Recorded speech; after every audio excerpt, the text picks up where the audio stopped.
Well, yeah, it's getting tough out there. Yeah, no doubt. I work in home invasions mostly. Some murder, occasional rape if she's hot, or really bitchy.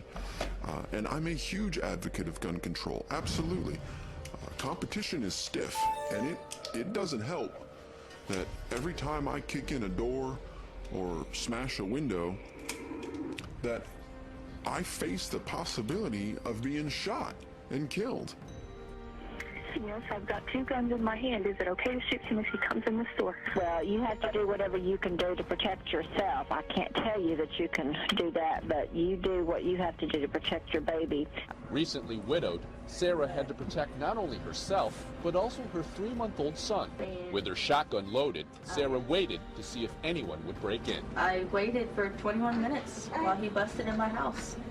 I was going to have to choose him or my son, and it wasn't going to be my son, so I did what I had to do.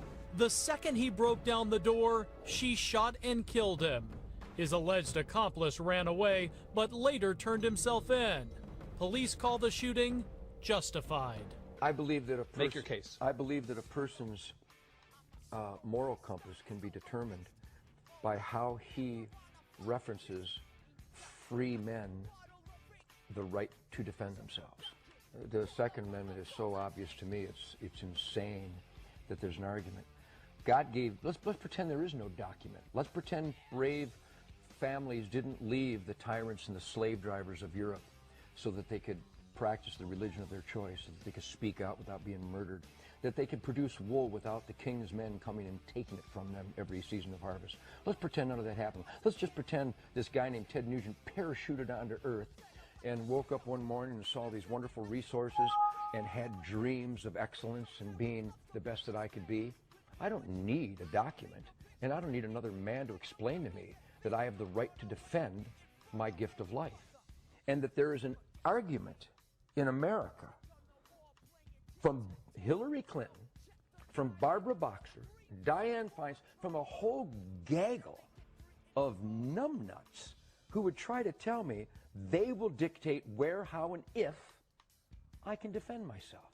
I find that preposterous. I find it unacceptable, and I will not accept it. I am a free man. Don't tread on me. A good, law-abiding citizen, not convicted of a felon. The Second Amendment of our Bill of Rights is my concealed weapons permit. Period.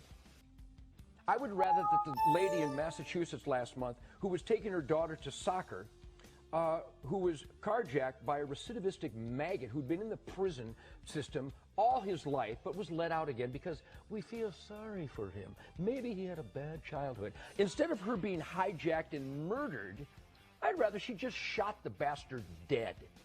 But in Massachusetts, somebody decided she can't do that, so she's dead.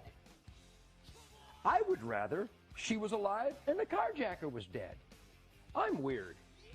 I would rather that the guy who beat this lady to within an inch of her life in Waco, on parole was he, phenomenal, and beat her to within an inch of life in front of her grandchildren with a whiskey bottle.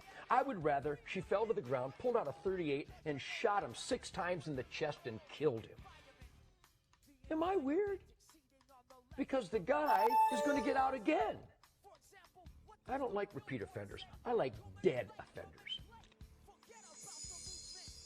Listen, the fact is, allowing citizens to own guns creates a hostile work environment for me and my associates.